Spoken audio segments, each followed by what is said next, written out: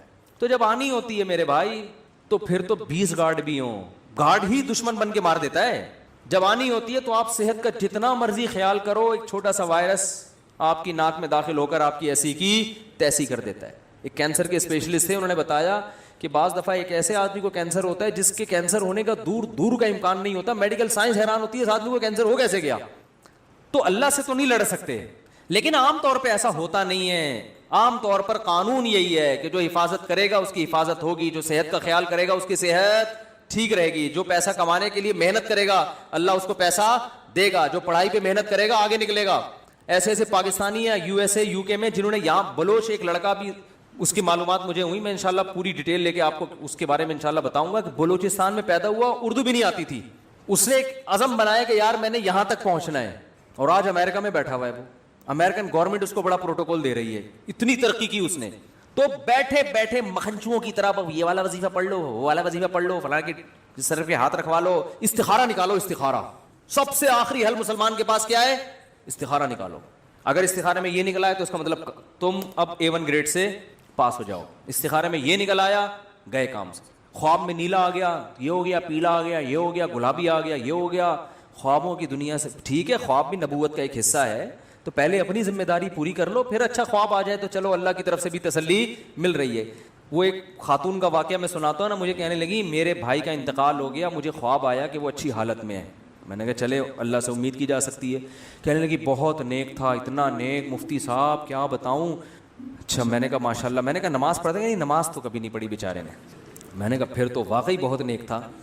اور میں نے کہا یہ خواب پہ پھر بھروسہ نہ کریں, یہ اپنا تخیل بھی ہو سکتا ہے. بعض دفعہ آپ کے ذہن میں ایک شخص نیک ہوتا ہے تو وہ خوابوں میں اچھا ہی آ رہا ہوتا ہے. جس کو جس سے نفرت ہوتی ہے نا خواب میں, وہ چڑیل کی شکل میں آتا ہے. حقیقت ہے, کبھی ساس کو بہو خواب میں اچھی کنڈیشن میں نظر نہیں آئی ہوگی, اور کسی بہو کو آج تک ساس خواب میں سفید کپڑوں میں نظر نہیں آئی ہوگی. آپ تجزیہ کر کے دیکھ لیں, کوئی ایسی مارکیٹ میں بہو نہیں ملے گی جو کہے مجھے میری خواب آئی, خواب میں میری ساس آئی اور سفید لباس میں خوشبو کے عطر میں ڈوبی ہوئی. کبھی ہوتا ہے؟ خواب ساس ہمیشہ نندے, ساس جٹھانیاں. میں جب پہلے فون سنا کرتا تھا ایسے فون بہت آتے تھے. خاتون نے کہا میری جٹھانی مجھے سانپ کی شکل میں نظر آئی ہے, اس خواب کی تعبیر بتا دیں. اب بیچاری جن لوگوں کو گھریلو ماحول نہیں پتا ہوتا نا, جن علماء کو وہ تعبیریں بتاتے ہیں کہ تمہاری جٹھانی سے بچ کے رہو. مجھے پتا ہوتا ہے اس کی جٹھانی بیچاری بے قصور ہے, اس کا قصور صرف یہ ہے کہ وہ اس کی جٹھانی ہے. اس جٹھانی ہونے کی جو سزا ہے اس کو مل رہی ہے. تو میں نے کہا محترمہ, جٹھانیاں خواب میں سانپوں کی شکل میں ہی آیا کرتی ہیں, ساسیں بھی, جٹھانیاں بھی, نندے بھی, یہ رشتے ہی ایسے ہیں. یہ سانپ بچھو کی طرح کیا کرتے ہیں, ڈستے ہیں. تو اس کو خواب کو اگنور کر دیں, آپ کی جٹھانی انشاءاللہ آپ کو کچھ بھی نہیں کرے گی, بے فکر رہیں آپ. وہ کہتی نہیں اس کی تعبیر, میں کہ تعبیر ہے ہی نہیں تو کہاں سے بتا دوں میں اس کی, بلا وجہ تعبیر, بلا وجہ. تو مسلمانوں کو خوابوں کی دنیا سے میرے بھائی استخاروں کی دنیا سے نکلنا پڑے گا. استخارہ جو سنت ہے وہ یہ نہیں ہے جو آپ کر رہے ہیں, وہ یہ ہے کہ کام پورا, ذمہ داری پوری کی, اسباب مکمل اختیار کیے, پھر اللہ کی مدد کو شامل کرنے کے لیے استخارہ کر لیا. اللہ جو بہتر ہے مقدر کر دے, کیونکہ ہوتا اللہ سے ہی ہے.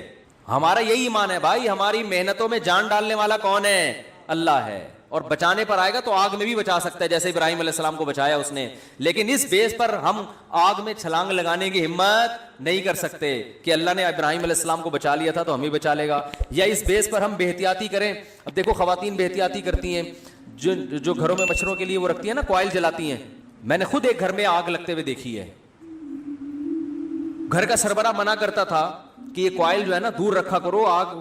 اس نے مجھے خود بتایا واقعہ, کہ میں اپنے گھر والوں کو منع کرتا تھا کہ بھائی یہ کوائل دور رکھا کرو, اس سے آگ لگ سکتی ہے, سردیوں کا مہینہ ہے, رضائی. وہ کہہ رہے ہیں گھر والے ماں وہ بھائی اتنی دور رکھی ہوئی ہے, لحاف وہاں تک نہیں پہنچ سکتا, اس طرح کے. حالانکہ سوتے میں کچھ بھی ہو سکتا ہے, لحاف کھسک کے وہاں تک جا سکتا ہے. رسک کتنا بڑا ہے, اگر چلا گیا تو کیا ہوگا؟ نہیں جی, گھر میں آگ لگ گئی. اس سوتے میں بچے نے کہیں لحاف اٹھا کے پھینکا ہوگا, اس کو گرمی لگ رہی ہوگی, کیا ہوگا؟ روئی میں ذرا سی آگ لگی ہے, ہوتے ہوتے ہوتے پورا کمرہ آگ سے بھر گیا. خیر بچ گئے وہ, الحمدللہ مرے نہیں, بھاگ گئے. لیکن یہ نبی صلی اللہ علیہ وسلم نے کیا فرمایا کہ رات کو چراغ گل کر کے سو, چراغ بجھا کے سو. فَإِنَّ الْفُوَيْسِقَةَ تَضْرِمُ النَّارَ عَلَىٰ أَهْلِهَا. کس قدر احتیاط ہے, صحیح حدیث ہے. یہ نہیں فرمایا کہ بھئی وہ چراغ کی وہ بتی جل رہی ہوگی تو تمہارا لحاف کھسک کے وہاں تک جا سکتا ہے, نہ نہ نہ. فرمایا اس بات کا امکان ہے کوئی چوہا نکلے رات کو اور وہ چراغ کو کیا کر دے, گرا دے, اور اس سے آئل پھیل جائے گا نا, اس میں آگ پھیل جائے گی. اس چوہے کا امکان کتنے فیصد ہوتا ہے گھر میں؟ 1% بھی امکان نہیں ہوتا, 0.001% ہوتا ہے. لیکن آپ صلی اللہ علیہ وسلم نے آگ سے بچنے کے لیے حکم دیا کہ رات کو آگ جلنے نہ دو, کیونکہ آپ سو رہے ہو, غفلت میں ہو, کچھ بھی ہو سکتا ہے بتائے بغیر. ارے بھائی کون آئے گا, گھر میں تالا ہے, کون بندہ آ کے آگ لگائے گا؟ فرمایا چوہا تو آ سکتا ہے نا, کسی کھڑکی سے کہیں سے بھی چوہا آیا وہ بجھا دے گا, وہ گرا دے گا آگ کو. کتنے لوگ جنریٹر اسٹارٹ کرتے ہوئے مر چکے ہیں, دیکھا نہیں آپ نے؟ کتنے لوگ گیس کی وجہ سے مر چکے ہیں. کوئٹہ میں کیا ہوتا ہے, چاروں طرف سے کمرہ بند کیا, اب تو دوسرے چولہے آ گئے, تو وہ گیس کھلی رہ گئی اور صبح سب کا انا للہ, سارے مرے پڑے ہیں. بھائی آپ کو پتا ہے جب گیس کی لوڈ شیڈنگ ہو سکتی ہے تو عین ممکن ہے رات کو لوڈ شیڈنگ ہو اور چولہے میں گیس آنا بند ہو جائے اور چولہا بند ہو جائے. پھر جیسے ہی گیس آئے گی تو وہ خالی گیس نکلنا شروع ہوگی کہ نہیں ہوگی؟ لیکن یہ تسلی کر کے بیٹھے ہوئے ہیں کہ چونکہ ایک ہفتے سے رات کو گیس گئی نہیں ہے لہذا آج بھی گیس, اور تسلی سے سو جاتے ہیں. تو وہ تو ممکن, پھر تو موت کا امکان ہے. تو نہ زندگی موت سے بچنے کی احتیاطوں پر عمل ہو رہا ہے, نہ صحت کی احتیاطوں پر عمل ہو رہا ہے, نہ پڑھائی میں کوئی دلچسپی لی جا رہی ہے کامیابی کے لیے. مکھنچو ترین یعنی جو شخص ہوگا نا وہ دینداری کا لیبل لگا کے گھوم رہا ہوگا. تو صحابہ تو بڑے زبردست تھے بھائی, بڑے زیرک, بہت ہوشیار, بہت ذہین, بہت فتین, چالاکیوں کو سمجھا کرتے تھے اور یہ جانتے تھے کہاں غصہ کرنا ہے, کہاں نرمی سے پیش آنا ہے, کس سے تمیز سے بات کرنی ہے, کس سے ایٹیٹیوڈ تھوڑا سا کیا کرنا ہے, بولو بھائی, چینج کرنا ہے, کون منافقت کر رہا ہے اور کون ایسا ہے جس کو فی الحال جو ہے نا اس کی دشمنی کو تھوڑا ملتوی کرنا ہے, ابھی اسے لڑنا نہیں ہے ابھی اس سے. تو بہت ذہانت کے ساتھ, بہت ہوشیاری کے ساتھ صحابہ نے زندگی گزاری ہے. تبھی رسول اللہ صلی اللہ علیہ وسلم نے فرمایا لا یلدغ المؤمن من جوہر مرتین, مومن ایک سوراخ سے دوسری دفعہ ڈسا نہیں جاتا. ایک دفعہ آپ کو کسی نے الو بنا دیا, قیامت تک وہ شخص دوبارہ آپ کو الو نہیں بنا سکتا. لیکن مسلمان کی حالت کیا ہے, جس نے ایک دفعہ الو بنایا آپ اس کو سرٹیفکیٹ پکڑا دیتے ہو, آئندہ جب بھی میری آپ سے ملاقات ہوگی آپ نے مجھے الو بنانا ہے. دیکھو سیاستدانوں میں انہی کو بار بار ووٹ دیتے ہیں جو آپ کا دیوالیہ نکال چکے ہیں, لیکن کہتے ہیں یار ایک اور دفعہ ٹرائی کرنے میں, بولو بھائی کیا حرج ہے, ہوتا ہے کہ نہیں ہوتا. بار بار جو الو بنا رہے ہیں, جس سوراخ سے بار بار ڈسے جا رہے ہیں اسی سوراخ میں دوبارہ گھسیں گے. کتنے علماء شہید ہو گئے نا گارڈ نہ ہونے کی وجہ سے, یہ سیکیورٹی کا مضبوط نظام نہ ہونے کی وجہ سے. لیکن شہادت کی خبر آتی ہے, اوہو افسوس ہوا, بہت افسوس ہوا, ایک بہت بڑے عالم, ایک چراغ بجھ گیا, تو چلو یار اگلوں کی احتیاط کر لو. نہیں جی, موت تو ایک دن آنی ہے, لکھی بھی ہے, اپنے ٹائم پہ آنی ہے, آ گئی چلے گئے دنیا سے. اللہ تعالیٰ مرحوم کی مغفرت فرمائے اور ہم سب کی حفاظت فرمائے. بس اس کے بعد اگلے دن خبر آ جاتی ہے کراچی میں تو کیا ہوا ہے. تو بھائی اب کچھ تو کرو نا. کچھ لوگ ہیں جن کو خیال ہوتا ہے, لیکن میجورٹی کیا ہے, بالکل مجذوب, مجذوبیت کی جو انتہا ہے نا, دیوانگی کی انتہا, وہاں تک پہنچے ہوئے ہم. تو بچوں کی نگرانی نہیں ہو رہی, بچے کہاں بیٹھ رہا ہے, آپ کا بیٹا کہاں جا رہا ہے, اسکول میں کیا کر رہا ہے, کون اس کا کلاس فیلو ہے. ایسا تو نہیں بچوں میں بچے کا کوئی کلاس فیلو اس کو موبائل میں فحش فلمیں دکھا رہا ہو, کوئی ہوش نہیں ہے. آپ اسکول میں پوچھو اپنے ٹیچروں سے جا کے, اسکول کے پرنسپل سے جا کے, بھائی موبائل الاؤ ہے, اگر الاؤ ہے تو اس کی کیا نگرانی ہوتی ہے, کوئی پوچھنے والا نہیں ہے. جب بچہ بگڑتا ہے ماں باپ پریشان ہوتے ہیں, یار ہم تو اتنی دعائیں کر رہے ہیں, راتوں میں اٹھ کے چیخ کے رو رہے ہیں, اللہ میرے بچے کو نیک بنا دے, بن نہیں رہا, دعائیں تو قبول ہوتی نہیں ہیں. بھائی آپ نے کبھی صبح ناشتے میں یہ کیا کہ آج میں نے رو کے دعائیں کری ہیں, اللہ میرا کھانا کھائے بغیر ویسے ہی پیٹ بھر دے, پیٹ تو بھر ہی نہیں رہا, دعائیں تو قبول ہی نہیں ہو رہی. اللہ کہے گا کس نے منع کیا ہے, بھائی روٹی آٹا ڈال گوند کھا, کس نے پابندی لگائی ہے, تیرا پیٹ میں بھروں گا. تو بھائی بچے کی تربیت کا انتظام تو کر لو, پھر دعائیں بھی قبول ہوں گی, دعاؤں کی برکت سے اور پروازوں پر جائے گا انشاءاللہ. کچھ تھوڑی بہت کوتاہی رہ گئی ہوگی, اللہ اس کی تلافی کر دے گا. تو کوئی فکر ہی نہیں ہے اسکول میں کیا کر رہا ہے, کن کے ساتھ اٹھ رہا بیٹھ رہا ہے. ماں سے بچہ بدتمیزی کرتا ہے نا, باپ اس کو تنبیہ نہیں کرتا. بچہ باپ سے بدتمیزی کرتا ہے تو ماں اس کو تنبیہ نہیں کرتی, اس کو نہیں, بلکہ باپ اگر ڈانٹے گا تو ماں رکاوٹ بنے گی, کیوں ڈانٹ رہے ہو اس کو. اس کا مطلب آپ اپنے بچوں کو بڑوں کا ادب نہیں سکھا رہے, تو وہ جیسے باپ سے بدتمیزی کرے گا کل ماں سے بھی کرے گا. آج ماں سے بدتمیزی کر رہا ہے, کل باپ سے بھی. چھوٹا بھائی اگر بڑے بھائی سے بدتمیزی کر رہا ہے, اس کا مطلب کل وہ باپ سے بھی بدتمیزی کرے گا. تو آپ تو بدتمیزی سکھا رہے ہو اس کو. تو اس لیے میرے بھائی مسلمان کو اپنی کھوپڑی کیا کرنی ہے, بیدار مغزی کے ساتھ. آپ